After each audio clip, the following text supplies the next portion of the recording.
अस्सलाम वालेकुम जी। आज हम स्टार्ट करेंगे बेसिक डेफिनेशन से। तो आज के पोर्शन में हमारे पास काफ़ी बेसिक डेफिनेशंस आएंगी। वैसे शुरू करने से पहले बताता चलूँ कि हमारे पास ऊपर वाले पोर्शन में इस पेज पर टेस्ट योरसेल्फ है 1.1। इसे क्वेश्चंस को टेस्ट करें, पिछली वीडियो के हिसाब से देखें, आप सही आंसर्स बता सकते हैं या नहीं। कोई प्रॉब्लम हो, कोई कन्फ्यूजन हो, आपको अपना आंसर ठीक लगे ना लगे, कमेंट सेक्शन में ज़रूर बताएं।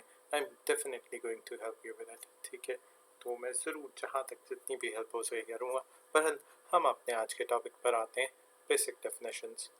जब केमिस्ट्री की डेफिनेशन की बात हो रही थी तो हम बात कर रहे थे मैटर की।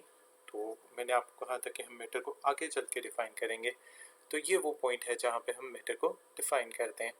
तो मैटर क्या है हमारे पास? मैटर को हम सिंपली डिफ़ाइन करते हैं कोई भी चीज़ जिसका मास हो और वो स्पेस ऑक्यूपाई करे, जगह घेरे। ठीक है, तो हम उसे मैटर कहते हैं। यानी दुनिया की हर चीज़ मैटर के अंदर आती है। हवा हो, पानी हो, कोई भी हमारे पास कोई सॉलिड इस्तेमाल की चीज़ हो, सॉलिड लिक्विड गैसेस, हर तरह की चीज़ मैटर में आती है। ठीक है, तो हमारी बॉडीज़, ठीक, और इसी तरह से उसकी और कोई भी चीज़ें जो हमारे आसपास हैं, वो तमाम एग्जांपल्स हैं मैटर की। केमिस्ट्री में हम हर तरह का मैटर स्टडी करते हैं जो एग्जिस्ट करता है तीनों फिजिकल स्टेट्स में, सॉलिड में, लिक्विड में और गैस में। ठीक, अगली डेफिनेशन पर आते हैं। कोई भी पीस ऑफ मैटर, ठीक है, मैटर का कोई भी टुकड़ा प्योर फॉर्म में, तो वो खालिस हालत में मौजूद हो, तो हम उसे सब्सटेंस कहेंगे। सब्सटेंस एक बड़ा वर्ड है, हम किसी भी चीज़ के लिए इसे यूज़ कर सकते हैं। ठीक है, ये सॉलिड भी हो सकता है, लिक्विड भी हो सकता है, गैस भी हो सकता है, लेकिन एक ही शर्त है इसकी, ये प्योर हो। हम सब्सटेंस प्योर चीज़ के लिए इस्तेमाल करते हैं। ठीक है, इम्प्योर चीज़ों के लिए या कुछ चीज़ें आपस में मिक्स हुई हैं तो उसके लिए नहीं इस्तेमाल करते।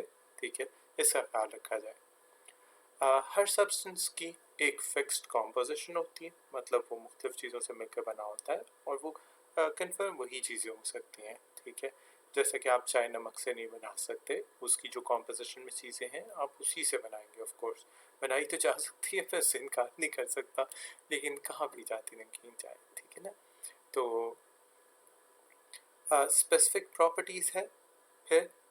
ठीक, करेक्टरिस्टिक्स हैं उसकी, उसकी ख़ास प्रॉपर्टीज़ होंगी हर सब्सटेंस की, उसकी करेक्टरिस्टिक्स होंगी। पानी है, पानी की एक फ़िक्स कॉम्पोजिशन है, वो हाइड्रोजन से ऑक्सीजन से बना होता है, उसकी ख़ास प्रॉपर्टीज़ हैं, उसकी ख़ास करेक्टरिस्टिक्स हैं। ठीक है, इसी तरह से हमारे पास कोई और चीज़ होगी तो अगर वो प्योर फॉर्म में है, ठीक है, पीस ऑफ मैटर, तो हम उसे उसकी ख़ास प्रॉपर्टीज़ से, करेक्टरिस्टिक्स से, कॉम्पोजिशन से जानते हैं। जबकि जो इम्प्योर चीज़ें होती हैं, ना खालिस चीज़ें जो होती हैं, उनको हम यूजुअली मिक्सचर्स बुलाते हैं। ये बड़ी आसान सी बात है कि मिक्सचर कहेंगे हम उसे, क्योंकि हमने एक से ज़्यादा चीज़ें उनको इकट्ठा किया हुआ है। मिक्सचर होमोजीनियस भी हो सकता है, मिक्सचर हेट्रोजीनियस भी हो सकता है। अब ये एक ऐसी बात है कि होमोजीनियस हेट्रोजीनियस से लफ्ज़ सुनकर हमें जहन में ये आता है कि क्या बात होगी। एक तो ये कि होमोजीनियस और हेट्रोजीनियस मिक्सचर्स इसी बुक में कुछ पेजेस बाद जाकर आएंगे, हम ज़रूर करेंगे, लेकिन वक्ती तौर पर एक जैसी कॉम्पोजिशन से बना हुआ। ठीक है, यानी कॉम्पोजिशन थ्रू आउट एक जैसी हो, होमोजीनियस। कॉम्पोजिशन मिक्सचर के मुख्तलिफ हिस्सों में मुख्तलिफ हो, हेट्रोजीनियस। कॉम्पोजिशन का मतलब है जिन चीज़ों से वो बना हुआ है। ठीक, तो ये बात थोड़ी सी यहाँ पे डिफ़िकल्ट लगती है, लेकिन आपसे मैं इस वक्त यही रिक्वेस्ट करूँगा, और ये मैं बुक में कई जगहों पे आपसे ये रिक्वेस्ट किया करूँगा कि कुछ चीज़ें लिख दी जाती हैं किताब में, लेकिन एक्सप्लेन वो अपनी वक्त पर अपनी जगह पर पहुँच कर होती हैं। मिक्सचर इस पेज पर नहीं, कुछ पेजेस के बाद आएगा। होमोजीनियस मिक्सचर भी बताएंगे, हेट्रोजीनियस मिक्सचर भी बताएंगे। कॉम्पोजिशन को हम कल भी डिस्कस कर चुके हुए हैं, लेकिन बहरहाल मिक्सचर के हिसाब से भी कॉम्पोजिशन डिटेल में डिस्कस होगी। इंशाल्लाह सब समझ में आ जाएगा। अभी सिर्फ हम डेफिनेशन तक ही रहेंगे, वो भी हमने अभी प्रॉपर नहीं की, हमें आगे करनी है। ठीक, अब हम जानते हैं कि हर सब्सटेंस की कुछ ना कुछ फिज़िकल प्रॉपर्टीज़ होती हैं जो देखने वगैरह से या फिज़िकल से ताल्लुक़ रखती हैं, और कुछ केमिकल प्रॉपर्टीज़ होती हैं कि वो दूसरे केमिकल्स के साथ कैसे बिहेव करेगा। वो प्रॉपर्टीज़ जो एसोसिएटेड होती हैं, जुड़ी होती हैं उसकी फ़िज़िकल स्टेट के साथ, उनको हम फिज़िकल प्रॉपर्टीज़ कहते हैं। अब सवाल होगा कौन सी होंगी? कलर, रंग कैसा है उसका, उसकी स्मेल कैसी है, उसका टेस्ट कैसा है, वो सॉफ्ट है या हार्ड है, और शेप कैसी है उसकी, वो हल होगी या नहीं होगी पानी में या किसी और लिक्विड के अंदर, ठीक है। इसी तरह से उसका मेल्टिंग या बॉइलिंग पॉइंट क्या होगा, कितने टेम्परेचर में मेल्ट होगी, कितने पे बॉइल होगी, ये तमाम फिजिकल प्रॉपर्टीज़ हैं, ऐसी प्रॉपर्टीज़ जो उसकी फिजिकल स्टेट से ताल्लुक़ रखती हैं, ठीक है। मसलन जब हम बर्फ़ को हीट करते हैं वो मेल्ट होके पानी बन जाती है, पानी को फर्दर हीट किया जाता है हम जानते हैं, तो वो बॉयल होकर स्टीम दे देता है। इस एंटायर प्रोसेस में फिजिकल स्टेट पानी की चेंज होती है, ठीक है, जबकि उसकी केमिकल कॉम्पोजिशन वैसी की वैसी रहती है, ठीक। यहाँ केमिकल कॉम्पोजिशन से क्या मुराद है, यहाँ केमिकल कॉम्पोजिशन से ये मुराद है कि बताते चलूँ, इसे आगे आगे हम डिटेल में भी डिफाइन करेंगे, लेकिन जिसे हम वाटर या पानी कहते हैं, ठीक है, वो एक्चुअली में केमिस्ट्री में इस तरह से लिखा जाता है H2O।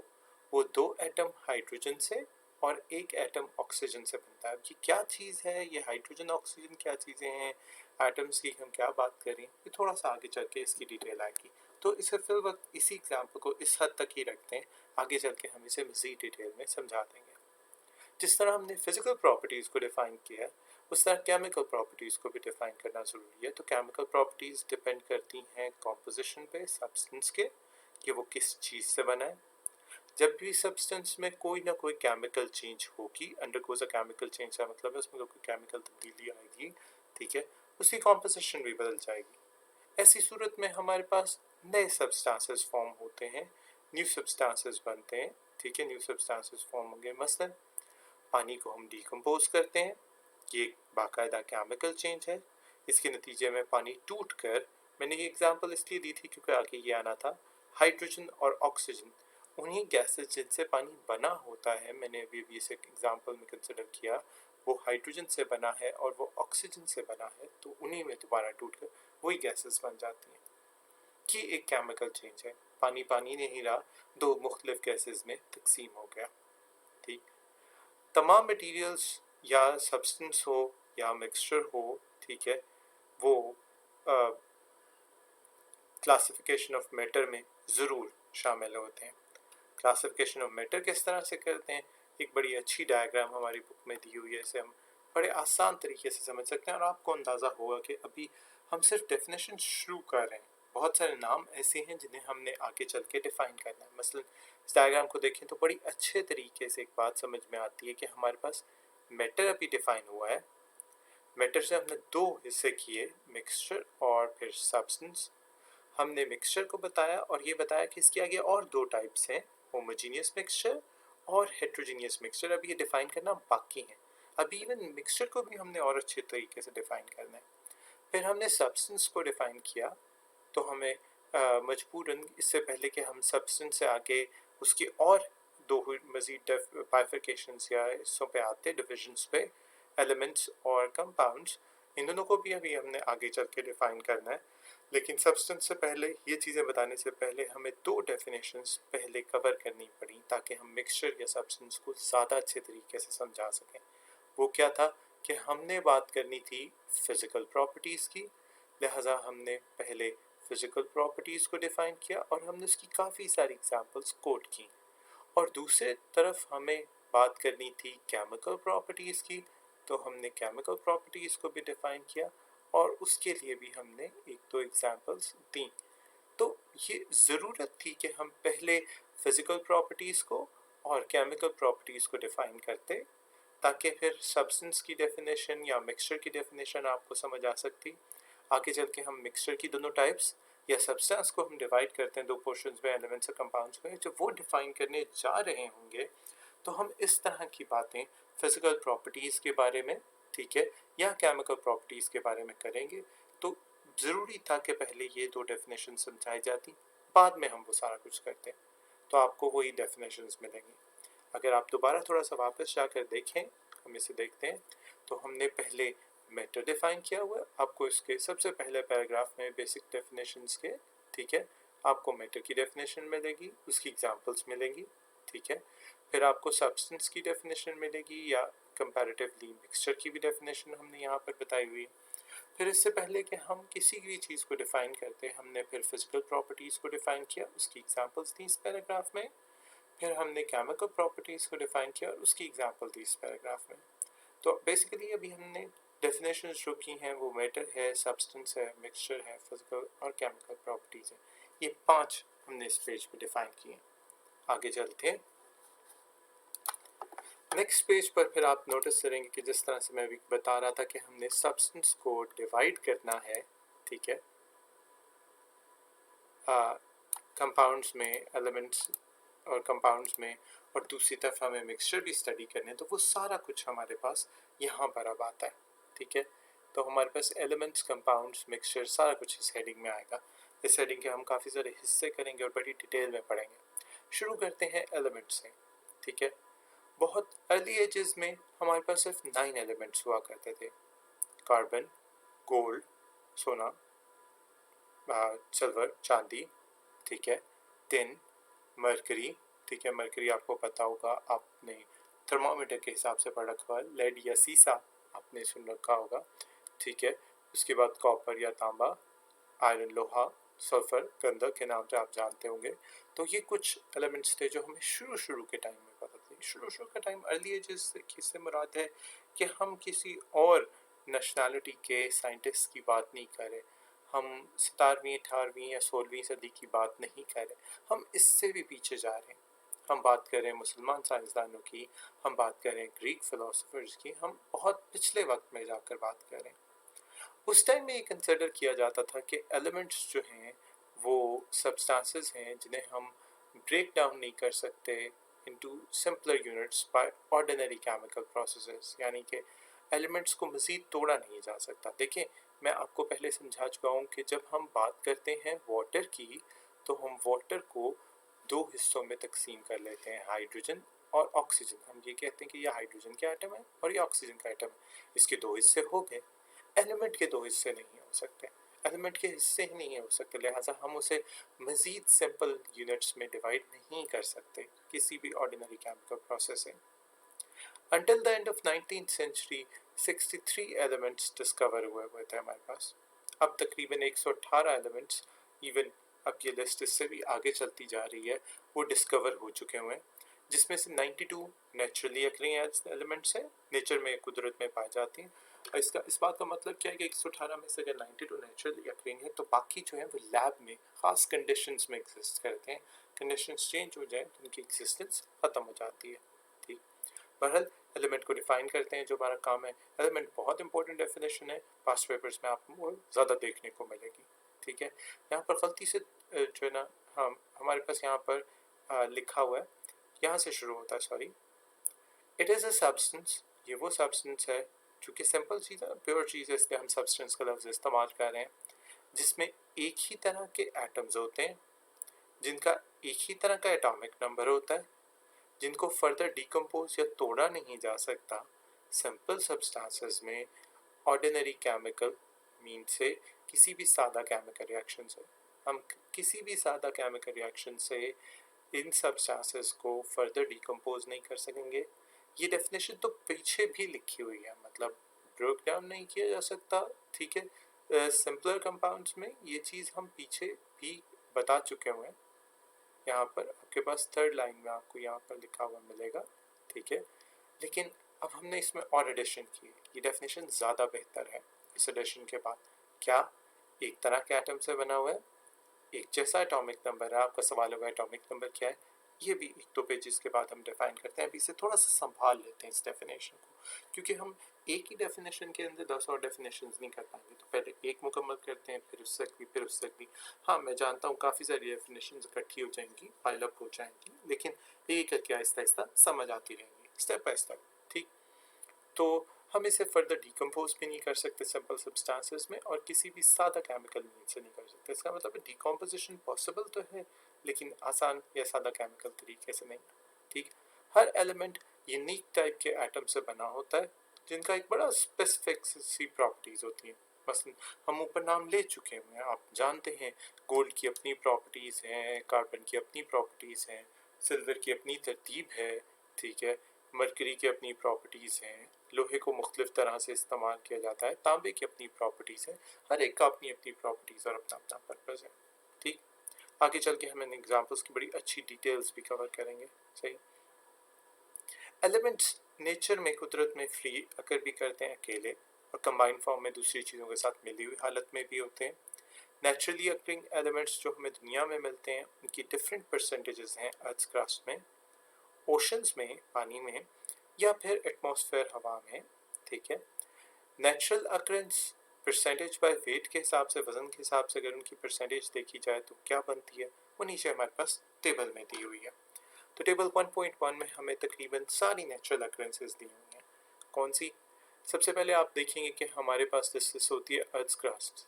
क्रस्ट का मतलब होता है ज़मीन का ऊपर वाला हिस्सा, वो हिस्सा जिसके ऊपर हम रहते हैं। उसमें सबसे ज़्यादा ऑक्सीजन पाई जाती है, उसकी परसेंटेज है। सिलिकॉन दूसरे नंबर पे आती है, उसकी परसेंटेज है। और एल्यूमिनियम तीसरे नंबर पे आती है। इनकी परसेंटेजेस सामने लिखी हुई हैं, याद होनी चाहिए। ये हमारे पास MCQs वगैरह में भी कंसिडर होती हैं शॉर्ट क्वेश्चंस के अलावा। इसी तरह से ओशंस में ऑक्सीजन भी हाईएस्ट परसेंटेज में है पानी के अंदर, हाइड्रोजन उसके बाद आती है, क्लोरीन सबसे आखिर में आती है। आप सोचते होंगे कि जब टीचर वाटर का फार्मूला बताते हैं तो हाइड्रोजन के 2 एटम लिखते हैं, ऑक्सीजन का 1 लिखते हैं, लेकिन यहाँ पर हाइड्रोजन की परसेंटेज इतनी ज़्यादा और इतनी कम और ऑक्सीजन की इतनी ज़्यादा क्यों है? तो याद रखिए, हम वज़न के हिसाब से बात कर रहे हैं, तादाद के हिसाब से नहीं। ठीक है, वज़न के हिसाब से बात करने का क्या मतलब है, ये भी आगे चल के हम जब वज़न की तारीफ करेंगे यहाँ पर कि वेट या मास किस तरह से लिया जाता है, वहाँ पे बहुत अच्छी तरह समझ आ जाएगा। आगे चलते हैं, अगले हमारे पास एटमॉस्फेयर है। एटमॉस्फेयर में नाइट्रोजन गैस सबसे ज़्यादा पाई जाती है, ठीक है, 78%। ऑक्सीजन उसके बाद दूसरे नंबर पे आती है 21%, और आर्गन, ठीक है, 0.9% पे तीसरे नंबर पे आती है। ये चीज़ें, ये टेबल याद होना चाहिए, ये काम आता है। ठीक, एलिमेंट्स जो होते हैं वो सॉलिड फॉर्म में भी होते हैं, लिक्विड फॉर्म में होते हैं, गैसेस फॉर्म में भी होते हैं। ज़्यादातर एलिमेंट्स जो हैं वो एग्जिस्ट करते हैं सॉलिड फॉर्म में। मसलन सोडियम हो गया, कॉपर हो गया, जिंक हो गया, गोल्ड हो गया, ये सारे सॉलिड फॉर्म में एग्जिस्ट करते हैं। सिर्फ चंद एक एलिमेंट हमारे पास ऐसे हैं जो लिक्विड फॉर्म में एग्जिस्ट करते हैं। 2 नाम याद रख लें, मरकरी हो गया और ब्रोमीन हो गया। ठीक है, और बहुत थोड़े एलिमेंट्स ऐसे होते हैं जो गैसियस फॉर्म में हैं। उसमें नाइट्रोजन गैस है, ऑक्सीजन गैस है, फिर हमारे पास क्लोरीन गैस है और हाइड्रोजन गैस है। ये कुछ नाम स्टेट्स के हिसाब से दिए होते हैं। ये स्टेट्स और ये नाम भी एग्जाम्पल्स के लिए तौर पे याद होने चाहिए। ठीक है, आप सोच रहे हैं कि सॉलिड की और गैस की एग्जाम्पल ज़्यादा हैं निस्बतन लिक्विड के, तो लिक्विड एक्चुअली में इतने ही थोड़े पाए जाते हैं, इसलिए हम थोड़ी एग्जाम्पल्स दी। सॉलिड सबसे ज़्यादा और गैस उससे कम पाए जाते हैं, तो इसलिए उनकी एग्जाम्पल्स लिक्विड के निस्बत ज़्यादा है। याद रखिएगा कि एलिमेंट्स को हम 2 हिस्सों में तकसीम करेंगे, मेटल्स में और नॉन मेटल्स में। इसके अलावा मेटलॉइड्स एक तीसरी तकसीम भी है। ठीक है, तकरीबन 80% एलिमेंट्स जो हमें ज़मीन पर हमारे पास हैं वो हम मेटल्स हैं। ठीक है ना, सो ज़्यादातर यानी कि इस पूरे हमारे एलिमेंट्स में 118 की गिनती जो हम बता रहे हैं इसमें मेटल्स आते हैं। ठीक,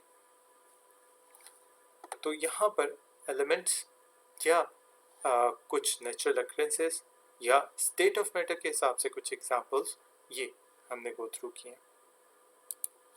आगे चलते हैं, थोड़ा सा हमारे पास आज के लेसन में पोर्शन और है, वो कवर करते हैं।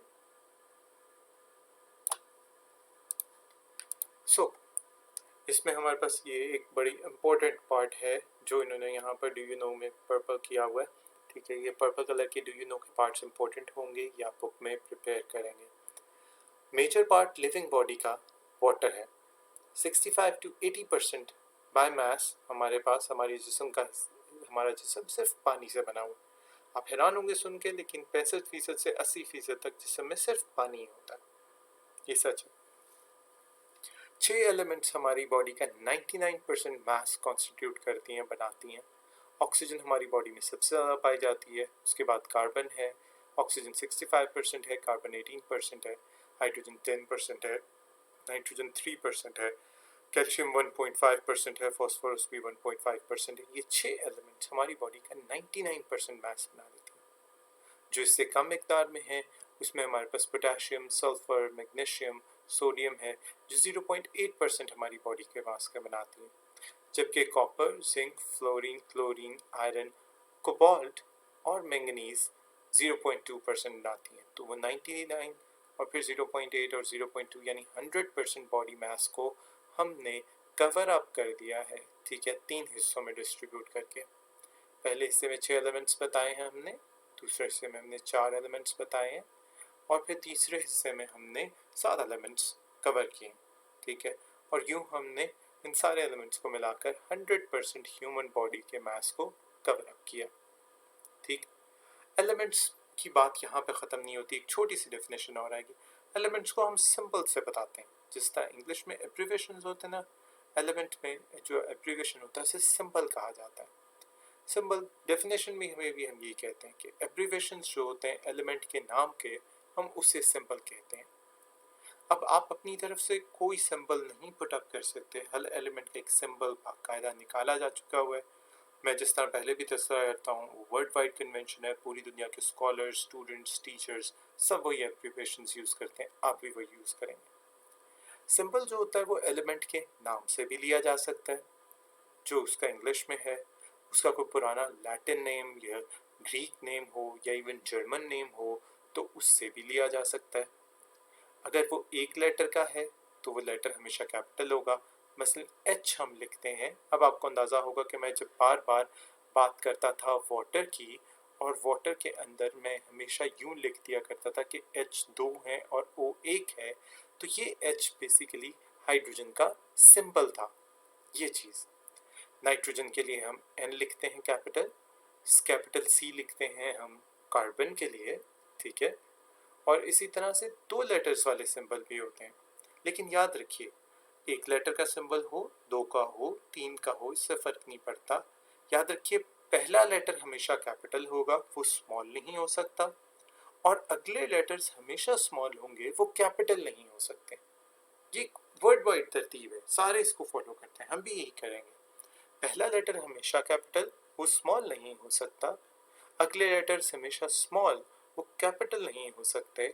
अगर आपने इसमें कोई भी तरतीब बदली तो ये गलती हो जाएगी, ठीक।